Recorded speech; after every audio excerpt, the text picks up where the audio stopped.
Hi friends. Andhra Pradesh விசாகப்பட்டினத்தில் இருக்கிற navy department வந்து பார்த்தீங்கன்னா, வேலைவாய்ப்பு வந்து அறிவிச்சிருக்காங்க. அதை பற்றின முக்கியமான விவரங்களை பார்க்கலாம். சரிங்களா? இது வந்து பார்த்தீங்கன்னா, அப்ரெண்டிஸ்ஷிப் என்கேஜ்மெண்ட் மட்டும்தான். இதுக்கு இந்தியன் சிட்டிசன்ஸ் வந்து யார் வேணாலும் அப்ளை பண்ணலாம். அதாவது ஐடிஐ பாஸ் பண்ணவங்க மட்டும். சரிங்களா? ஸோ என்னென்ன ட்ரேடுன்னு பாருங்கள். ஃபஸ்ட்டு வந்து மெக்கானிக்கல் டீசல் அது வந்து பார்த்தீங்கன்னா, மொத்தம் 25 வேகன்சி. அப்புறம் மெஷினிஸ்ட்டுக்கு 10 வேகன்சி. மெக்கானிக் வந்து பார்த்தீங்கன்னா 10 vacancy. Foundry man 5 vacancy. Fitter 40. Pipe fitter 25 vacancy. Mechanic machine tool maintenance 5 vacancy. Electrician 25 vacancy. Instrument mechanic 10 vacancy. Electronics mechanic 25 vacancy.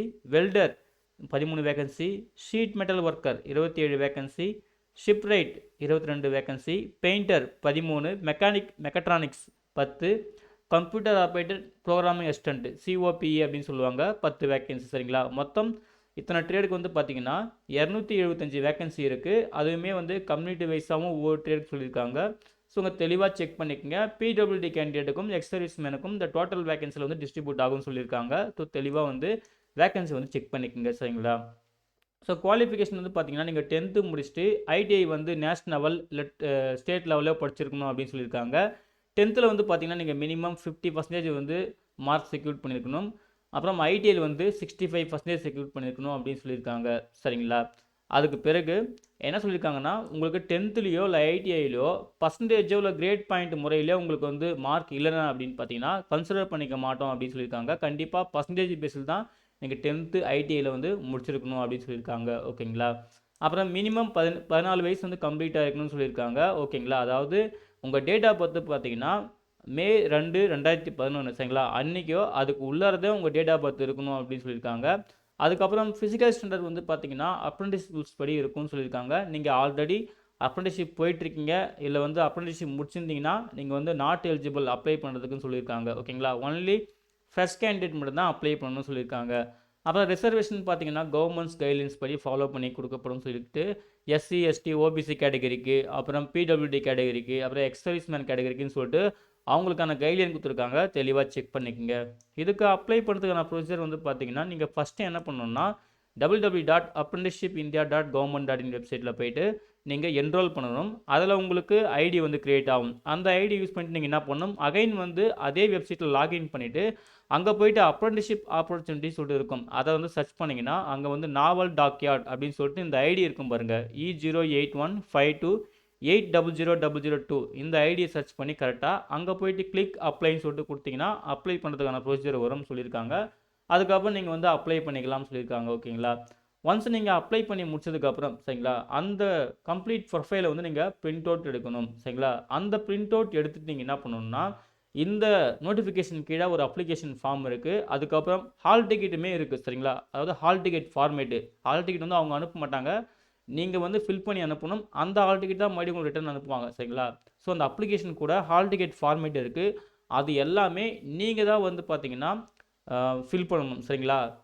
அதே போல் தெளிவாக அந்த பாயிண்டில் சொல்லியிருக்காங்க பாருங்கள். நீங்கள் அந்த ஹால் டிக்கெட் ஃபார்மேட் வந்து பார்த்தீங்கன்னா 2 பிரிண்ட் அவுட் எடுக்கணும். சரிங்களா? 2 பிரிண்ட் அவுட் எடுத்து அதை கரெக்டாக அதில் என்ன டீட்டெயில்ஸ் கேட்குறாங்களோ அதில் ஃபோட்டோ ஊட்டிட்டு கரெக்டாக கேபிட்டல் லெட்டர் சரிங்களா, கேப்ஸ் லெட்டரில் மட்டும் தான் ஃபில் பண்ணணும். ஃபில் பண்ணிவிட்டு நீங்கள் அந்த நாப்ஸ் போர்ட்டலில் வந்து என்ரோல் பண்ணீங்க இல்லையா, அந்த அப்ளிகேஷன் ஃபார்மேட் அந்த பிரிண்ட் அவுட்டு அப்புறம் இந்த ஹால் டிக்கெட் பிரிண்ட் அவுட்டு அதை நீங்கள் ஃபில் பண்ணது அதுக்கப்புறம் அந்த அப்ளிகேஷன் ஃபார்மு அப்புறம் சப்போர்ட்டிங் டாக்குமெண்ட் இது எல்லாமே பார்த்தீங்கன்னா நீங்கள் ஒரு மொத்தமாக சேர்த்து நீங்கள் போஸ்டல் பண்ணுற மாதிரி இருக்கும் அப்படின்னு சொல்லியிருக்காங்க. ஓகேங்களா? ஸோ அதான் சொல்லியிருக்காங்க எந்த அட்ரஸ் போஸ்டல் பண்ணணும்னு சொல்லிட்டு இங்கே சொல்லியிருக்காங்க பாருங்கள். த ஆஃபீஸர் இன்சார்ஜ் ஃபார் அப்ரெண்டிஸ்ஷிப் சொல்லிட்டு இந்த அட்ரஸ்க்கு வந்து நீங்கள் போஸ்ட் பண்ணுற மாதிரி இருக்கும் அப்படின்னு சொல்லியிருக்காங்க. தெளிவாக நோட் பண்ணிக்கோங்க. நீங்கள் அனுப்புகிற அந்த போஸ்டல் வந்து பார்த்தீங்கன்னா ஜனவரி 2 2025 சரிங்களா, அன்றைக்கே அதுக்குள்ளேயே வந்து ரீச் ஆகிற மாதிரி நீங்கள் அனுப்பணும் அப்படின்னு சொல்லியிருக்காங்க. அதையுமே வந்து தெளிவாக செக் பண்ணிக்கோங்க. ஓகேங்களா? அதே போல் நீங்கள் அனுப்புகிற அந்த போஸ்ட் கவரில் வந்து பார்த்தீங்கன்னா என்வலப்பில் வந்து நீங்கள் என்ன ட்ரேடுக்கு வந்து அப்ளை பண்ணுறீங்களோ அந்த ட்ரேடு வந்து மென்ஷன் பண்ணுங்கள் அப்படின்னு சொல்லியிருக்காங்க. அதையும் வந்து செக் பண்ணிக்கங்க. ஓகேங்களா? அப்புறம் செலெக்ஷன் ப்ராசஸ் வந்து பார்த்தீங்கன்னா ரிட்டன் எக்ஸாம் இருக்கும் அப்படின்னு சொல்லியிருக்காங்க. அதாவது எப்படின்னா ஃபஸ்ட்டு நீங்கள் அப்ளை பண்ணுவீங்க இல்லையா, அப்ளை பண்ணி முடிச்சதுக்கப்புறம் உங்கள் 10th ஐடிஐ அதை வந்து 70/30 அப்படின்ற அந்த வெயிட்டேஜில் வந்து பிரிச்சுட்டு ஃபஸ்ட்டு ஷார்ட் லிஸ்ட் பண்ணுவாங்க. ஷார்ட் லிஸ்ட் பண்ண கேண்டிடேட் வந்து பார்த்தீங்கன்னா அதுக்கப்புறம் ரிட்டன் எக்ஸாமுக்கு வந்து இன்வைட் பண்ணுவோம் அப்படின்னு சொல்லியிருக்காங்க. ஓகேங்களா? ரிட்டன் எக்ஸாம் வந்து பார்த்தீங்கன்னா ஓஎம்ஆர் பேஸ்டு மெத்தடில் தான் நடக்கும் அப்படின்னு சொல்லியிருக்காங்க. அதுவுமே வந்து பாருங்கள் 75 மல்டிபிள் சாய்ஸ் கொஸ்டின் சொல்லியிருக்காங்க. அதாவது மேத்தமெட்டிக்ஸில் 30, ஜென்ரல் சயின்ஸில் 30, ஜென்ரல் நாலேஜில் 15 அப்படின்னு சொல்லிட்டு சொல்லியிருக்காங்க. ஒரு கொஷனுக்கு வந்து 1 மார்க், மொத்தம் 75 கொஷின் சொல்லியிருக்காங்க. ஓகேங்களா? அதே போல் நெகட்டிவ் மார்க் வந்து எதுவும் கிடையாதுன்னு சொல்லியிருக்காங்க. ஸோ அப்புறம் ரிட்டன் எக்ஸாம் முடிஞ்சதுக்கப்புறம் அந்த பர்ஃபார்மன்ஸ் பேஸ் பண்ணி உங்களை வந்து இன்டர்வியூக்கு வந்து கால் பண்ணுவாங்க. அப்புறம் இன்டர்வியூ முடிஞ்சதும் உங்களுக்கு டாக்குமெண்ட் வெரிஃபிகேஷன் இருக்குன்னு சொல்லியிருக்காங்க.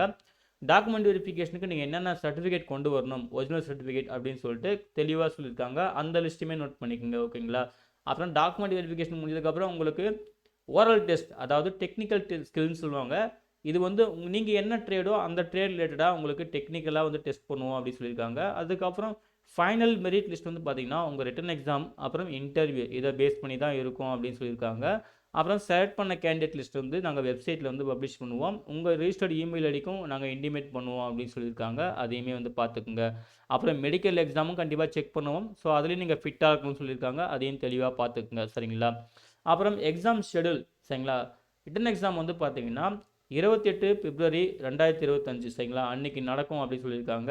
அதுக்கப்புறம் ரிட்டன் எக்ஸாம் டிக்ளரேஷன் எப்போ ரிசல்ட் வந்து பப்ளிஷ் பண்ணுவாங்க பார்த்தீங்கன்னா 4 மார்ச் 2025 அப்படின்னு சொல்லியிருக்காங்க. சரிங்களா?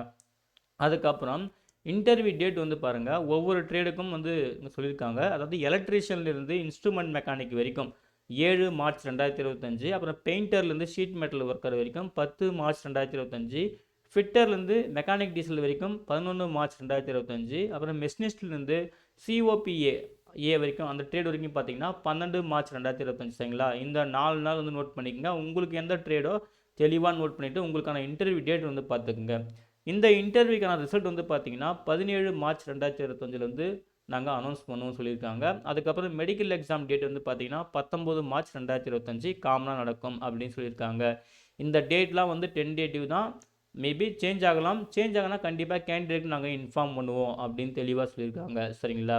அப்புறம் ஸ்டைஃபண்ட் பொறுத்த வரைக்கும் பார்த்தீங்கன்னா நீங்கள் ஐடிஐயில் வந்து 1 இயர் கோர்ஸ் முடிச்சிருந்தீங்கன்னா உங்களுக்கு 7,700 ரூபாவும், நீங்கள் ஐடிஐயில் 2 இயர்ஸ் கோர்ஸ் முடிச்சிருந்தீங்கன்னா உங்களுக்கு 8,050 ரூபாவும் ஒரு மாதத்துக்கு கொடுப்போம் அப்படின்னு சொல்லியிருக்காங்க. ட்ரைனிங் பொறுத்த வரைக்கும் 1 இயர். சரிங்களா? அதையும் பார்த்துக்குங்க. அதுக்கப்புறம் ஜென்ரல் இன்ஃபர்மேஷன் சொல்லியிருக்காங்க. அதாவது அரேஞ்ச்மெண்ட், தங்குறதுக்கு சாப்பிட்றதுக்கு எல்லாமே நீங்கள் தான் அரேஞ்ச் பண்ணிக்கணும். அதே போல் ரிட்டன் எக்ஸாமுக்கு வந்து நீங்கள் அதாவது ரெக்யர்மெண்ட் ப்ராசஸ் ரிட்டன் எக்ஸாம் இல்லை இன்டர்வியூக்கு வந்து பார்த்தீங்கன்னா உங்களுக்கு வந்து ட்ராவலிங் அலோவன்ஸ் மட்டும் நாங்கள் கொடுப்போம் அப்படின்னு சொல்லியிருக்காங்க. அதாவது ரயில்வே டிபார்ட்மெண்ட் நீங்கள் ட்ராவல் பண்ணுறதுக்கான அலோவன்ஸ் மட்டும் கிளாஸ் 2 அப்படின்னு சொல்லியிருக்காங்க. அதை மட்டும் நாங்கள் அரேஞ்ச் பண்ணிப்போம். மற்றபடி நீங்கள் தான் எல்லாமே பார்த்துக்கணும் அப்படின்னு சொல்லியிருக்காங்க. அப்புறம் ஹாஸ்டல் ஃபெசிலிட்டி இருக்குது, ஆனால் அது லிமிட்டடாக தான் இருக்குது அப்படின்னு சொல்லியிருக்காங்க. அதையுமே வந்து முதலில் வருவது தான் முன்னுரிமை, ஃபஸ்ட்டு கம் ஃபஸ்ட்டு சர்வீஸ் அப்படின்னு சொல்லியிருக்காங்க. ஓகேங்களா? அப்புறம் வந்து க்ளோத்திங் வந்து பார்த்தீங்கன்னா என்னென்ன விஷயம்லாம் வந்து ஃப்ரீயாக தருவாங்க பாருங்கள். 2 செட்ஸ் ஆஃப் ஒயிட் யூனிஃபார்ம், அப்புறம் பிளாக் ஷூஸ், அதுக்கப்புறம் 2 pairs of stocking, 2 pairs of workshop overalls அப்படின்னு சொல்லிட்டு இந்த விஷயம்லாம் உங்களுக்கு ஃப்ரீயாக வந்து தருவோம். மற்றபடி ஹெல்மெட்டு, அப்புறம் ஹேண்ட் க்ளவுஸு இதெல்லாம் வந்து பார்த்தீங்கன்னா உங்களுக்கு வந்து பேமெண்ட் பேசிஸில் இருக்கும். ஐடி கார்டு, பெல்ட்டு, அப்புறம் லாக் புக்கு இந்த மாதிரி சில விஷயம்லாம் வந்து பார்த்தீங்கன்னா பேமெண்ட் பேஸில் இருக்குன்னு சொல்லிட்டு இங்கே டீட்டெயிலாக சொல்லியிருக்காங்க. கரெக்டாக செக் பண்ணிக்கோங்க. ஓகேங்களா? அதுக்கப்புறம் மெடிக்கல் ட்ரீட்மெண்ட் வந்து பார்த்தீங்கன்னா உங்களுக்கு மேக்ஸிமம் ஃப்ரீ ட்ரீட்மெண்ட் நாங்கள் ப்ரொவைட் பண்ணுவோம் அப்படின்னு சொல்லியிருக்காங்க. அப்ரெண்டிஸ் ரூல்ஸ் படி சரிங்களா? அதையுமே வந்து நோட் பண்ணிக்கோங்க. அப்புறம் சில கண்டிஷன்ஸ்லாம் சொல்லியிருக்காங்க. அதையும் வந்து நோட் பண்ணிக்கோங்க. ஓகேங்களா? அப்புறம் மற்ற சில தொடர்பான கைட்லைன்ஸ் கொடுத்துருக்காங்க. ஓகேங்களா? டெக்ஸ்ட் புக்கு, டிராயிங் இன்ஸ்ட்ருமெண்ட் சொல்லிட்டு கொடுத்துருக்காங்க. அதையுமே நீங்கள் தேவைப்பட்டால் பார்த்துக்குங்க. சரிங்களா? அதே போல் போலீஸ் வெரிஃபிகேஷன் சர்டிஃபிகேட் வந்து பார்த்தீங்கன்னா நீங்கள் வந்து ப்ரொடியூஸ் பண்ணுற மாதிரி இருக்கும். அதையுமே நீங்கள் ரெடி பண்ணிக்கங்க அப்படின்னு சொல்லியிருக்காங்க. ட்ரைனிங் வந்து எப்போ கமென்ஸ்மெண்ட் ஆகுது அப்படின்னு பார்த்தீங்கன்னா 2 மே 2025 அப்படின்னு சொல்லியிருக்காங்க. ஓகேங்களா? ஸோ அதையுமே நோட் பண்ணிக்கங்க. அதுக்கப்புறம் கரெக்டாக வந்து ஆன்லைனில் மிஸ்டேக் இல்லாமல் அப்ளை பண்ணுங்கள். ஆஃப்லைனில் நீங்கள் சென்ட் பண்ணுற அந்த ஹார்ட் காப்பியும் பார்த்தீங்கன்னா மிஸ்டேக் இல்லாமல் சென்ட் பண்ணுங்கள். இல்லைனா உங்கள் அப்ளிகேஷன் ரிஜெக்ட் ஆகும்னு சொல்லியிருக்காங்க. தெளிவாக பார்த்துக்குங்க. சரிங்களா?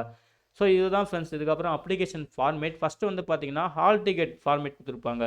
இந்த ஹால் டிக்கெட் வந்து பார்த்தீங்கன்னா இந்த ஃபார்மேட்டை நீங்கள் 2 பிரிண்ட் எடுக்கணும். சரிங்களா? 2 பிரிண்ட் எடுத்து 2 பிரிண்ட்டுமே நீங்கள் வந்து ஃபில் பண்ணணும். இங்கே வந்து எங்கெல்லாம் to be filled by the ஆஃபீஸ்னு இருக்கோ அதை வந்து நீங்கள் ஃபில் பண்ண தேவையில்லை. எங்கெங்கெல்லாம் நீங்கள் வந்து candidate to be filled by the கேண்டிடேட்னு இருக்குதோ அங்கே தான் நீங்கள் ஃபில் பண்ணுற மாதிரி இருக்கும். ஸோ இதெல்லாம் நீங்கள் ஃபில் பண்ணணும். இங்கே உங்கள் ஃபோட்டோ விட்டுட்டு இங்கே கேட்குற டீட்டெயில்ஸ் எல்லாமே நீங்கள் கேபிட்டல் லெட்டர் நோட் பண்ணிக்கங்க. கேப்ஸ் லெட்டரில் கரெக்டாக வந்து ஃபில் பண்ணணும்னு சொல்லியிருக்காங்க உங்கள் ஓன் ஹேண்ட் ரைட்டிங்கில். ஓகேங்களா? அதுக்கப்புறம் ஃபில் பண்ணிவிட்டு ஸோ இந்த லிஸ்ட்டு வந்து கரெக்டாக செக் பண்ணிக்கோங்க. நீங்கள் ஆன்லைனில் அப்ரெண்டிஸ்ஷிப் போர்ட்டலில் என்ரோல் பண்ணுவீங்க இல்லையா, அதையும் நீங்கள் பிரிண்ட் எடுக்கணும். இந்த ஹால் டிக்கெட் ஃபார்மேட்டை 2 டைம் ஃபில் பண்ணி 2 ஹார்ட் காப்பி என்ன பண்ணணும், அந்த அப்ளிகேஷனுக்கு கூட என்ரோல் பண்ணிவிட்டு நீங்கள் என்ன பண்ணணும், அந்த போஸ்டல் சென்ட் பண்ணுற மாதிரி இருக்கும். சரிங்களா? ஸோ இதையும் எல்லாமே ஃபில் பண்ணிவிட்டு எதெல்லாம் வந்து to be filled by the கேண்டிடேட்னு இருக்கோ அதெல்லாம் நீங்கள் வந்து ஃபில் பண்ணிவிட்டு இது எல்லாமே என்ன பண்ணணும், அந்த போஸ்டரில் வந்து நீங்கள் மொத்தமாக சப்போர்ட்டிங் டாக்குமெண்ட் செல்ஃப் அட்டஸ்டட் காப்பியோட சப்போர்ட்டிங் டாக்குமெண்ட் இன்க்ளூட் பண்ணிவிட்டு அந்த போஸ்டல் அட்ரஸ்க்கு நீங்கள் போஸ்ட் பண்ணணும். அதுதான் தெளிவாக சொல்லியிருக்காங்க. ஓகேங்களா. அதே போல் அந்தந்த ட்ரேடுக்கு என்ன கல்வி தகுதி, சரிங்களா. இப்போ மெக்கானிக் டீசல்னால் mechanical diesel, marine engineer, fitter, இவங்க 2 ட்ரேடு முடிச்சவங்களும் அப்ளை பண்ணலாம். மெஷினிஸ்ட்னா மெஷினிஸ்ட் கிரைண்டர், இந்த 2 ட்ரேடு முடிச்சவங்க அப்ளை பண்ணலாம். சரிங்களா. அதுபோல் வந்து பார்த்தீங்கன்னா தெளிவாக இந்த 16 ட்ரேடுக்கும் வந்து பாருங்கள், அதுக்கு ரிலவெண்ட்டாக இருக்கிற ட்ரேடு முடிச்சவங்களும் அப்ளை பண்ணலாம் அப்படின்னு சொல்லியிருக்காங்க. உதாரணத்துக்கு இங்கே பாருங்கள், வெல்டர் கேஸ் எலக்ட்ரிக் வந்து welder GMAW and GTAW, welder pipe, welder ஸ்ட்ரக்சர்னு சொல்லிட்டு இந்த மாதிரி கொடுத்துருக்காங்க. ஸோ தெளிவாக வந்து ஒவ்வொரு ட்ரேடுக்கும் அதுக்கு ரெலவெண்ட் ட்ரேடாக நீங்கள் வந்து முடிச்சிருந்தீங்கன்னா உங்களுக்கு ஒரு வாய்ப்பு தான், நீங்கள் வந்து கண்டிப்பாக அப்ளை பண்ணலாம் அப்படின்னு சொல்லியிருக்காங்க. அவங்க வந்து எலிஜிபிள். சரிங்களா. இதையுமே தெளிவாக செக் பண்ணிக்கோங்க. அவ்வளோதான் ஃப்ரெண்ட்ஸ். நீங்கள் முக்கியமாக பார்க்க வேண்டிய விஷயம் நான் லாஸ்ட் சொல்லிடுறேன். அப்ரண்டிஸ்ஷிப் போர்ட்டலில் என்ரோல் பண்ண ப்ரொஃபைல் அதை வந்து பிரிண்ட் அவுட் எடுக்கணும். அப்புறம் அந்த ஹால் டிக்கெட் வந்து 2 டைம் ஃபில் பண்ணிவிட்டு அதையுமே நீங்கள் வந்து ஹார்ட் காப்பி அது கூட சேர்த்துக்கிட்டு என்ன பண்ணணும், சப்போர்ட்டிங் டாக்குமெண்ட், அப்புறம் இந்த அப்ளிகேஷன் ஃபார்மேட்டை கரெக்டாக நீங்கள் எங்கெங்கெல்லாம் ஃபில் பண்ணணுமோ ஃபில் பண்ணிவிட்டு சப்போர்ட்டிங் டாக்குமெண்ட் கூட அட்டாச் பண்ணிவிட்டு அவங்க சொன்ன அந்த அட்ரஸுக்கு நீங்கள் என்ன பண்ணணும், போஸ்டல் அனுப்பணும். சரிங்களா. நீங்கள் அனுப்புகிற போஸ்ட் வந்து பார்த்தீங்கன்னா ஜனவரி 2, 2025 அன்றைக்கோ இல்லை அதுக்கு முன்னாடியே வந்து பார்த்தீங்கன்னா ரீச் ஆகிற மாதிரி அனுப்பணும். இதுதான் அந்த அட்ரஸ். சரிங்களா. ஸோ இதுதான் ஃப்ரெண்ட்ஸ். ஸோ இது அப்ளை பண்ணுறதுக்கு முன்னாடி தெளிவாக ஒரு இந்த நோட்டிஃபிகேஷனை நீங்களும் ஒரு டைம் வந்து கிளியராக பார்த்துருங்க. அதுக்கப்புறம் ஆன்லைனில் வந்து மிஸ்டேக் இல்லாமல் என்ரோல் பண்ணிவிட்டு அப்புறம் ஆஃப்லைனில் போஸ்டரில் கரெக்டாக தெளிவாக அனுப்பிச்சிடுங்க. சரிங்களா. இந்த நோட்டிஃபிகேஷன் டவுன்லோட் பண்ணுறதுக்கான லிங்க்கையும் ஆன்லைனில் அப்ளை பண்ணுறதுக்கான லிங்க்கையும் இந்த வீடியோ டிஸ்கிரிப்ஷனில் தரேன்.